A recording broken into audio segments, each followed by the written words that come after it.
गेले 1.5 महिन्यापासून ना माझा स्क्रीन टाईम लिटरली खूप वाढला आहे. आधी लॅपटॉपवर करायला ट्राय केलं होतं मोबाईलचं एडिटिंग वगैरे सगळं काही तिथे करायची, पण हळूहळू ना मोबाईल हा जास्ती हँडी वाटायला लागला.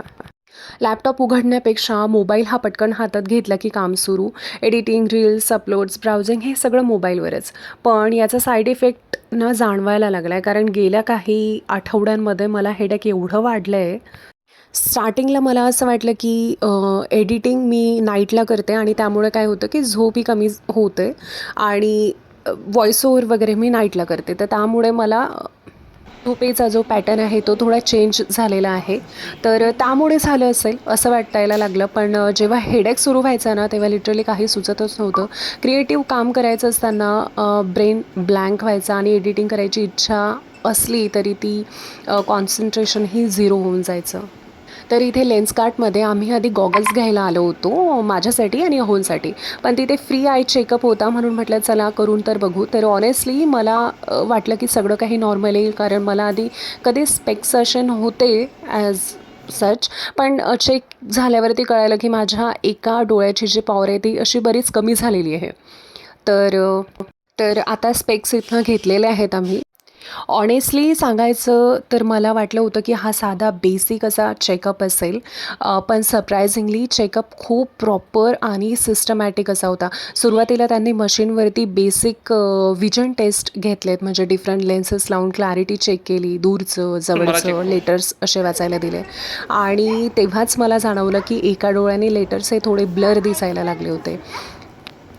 या स्टोअरला आलं की इथे हा बेनिफिट असतो की तुम्हाला एका वेगळ्या क्लिनिकमध्ये अपॉइंटमेंट घेण्याची गरज पडत नाही, वेगळ्या डॉक्टरकडे जायचं नाही, रिपोर्ट्स घ्यायचे नाही. तर तिथेच सगळं मिळतं. Free checkups, proper guidance, frame selection, lens suggestions, complete experience. तर खरंच ते फार कन्व्हिनियंट असं आहे. टाईम पण सेव्ह झाला आणि टेन्शन पण कमी झालं. आणि खरं तर बरं झालं की चेकअप हा इथेच झाला, नाहीतर कदाचित अजून काही महिने हेडेक मी असाच सहन करत राहिले असते.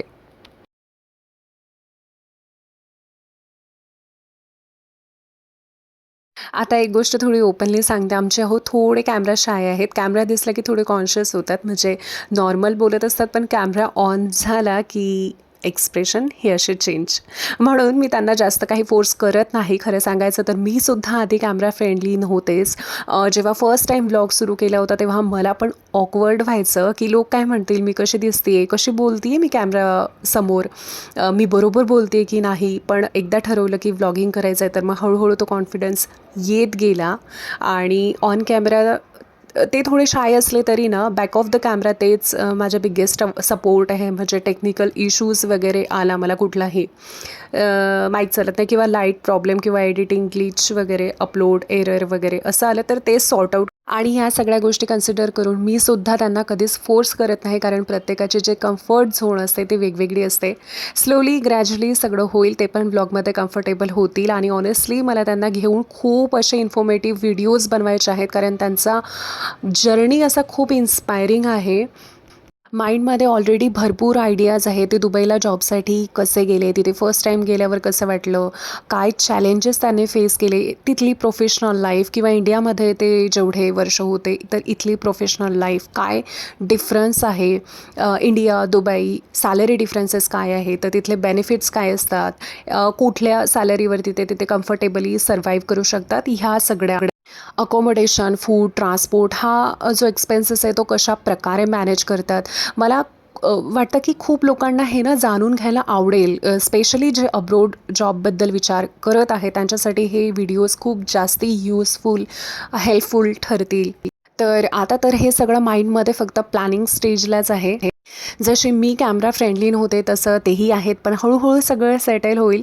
आणि आय एम शुअर एक दिवस ते माझ्यासोबत कम्फर्टेबल बसून दुबई जर्नीबद्दल फुल डिटेल व्लॉग करतील. तर लास्ट टू लास्ट व्लॉगमध्ये तुम्ही पाहिलंच असेल की माझ्याकडे शेजवान सॉसेसच्या अशा बऱ्याचशा भरण्या स्टॉकमध्ये आहेत. आणि अशा काचेच्या भरण्या म्हणजे प्युअर DIY ट्रेजरच असतात. त्या भरण्यांचे लिड्स मी अगदी छान वॉश केलेत आणि प्रॉपर क्लीन करून छान ड्राय होऊ दिलेत. आणि मग हा छोटासा असा DIY प्रोजेक्ट केला. मी त्या लिड्सला ब्लॅक स्प्रे पेंट केलं आणि सिम्पल ब्लॅक कलर असा घेतला, तर बघा काय ट्रान्सफॉर्मेशन झालं आहे ना.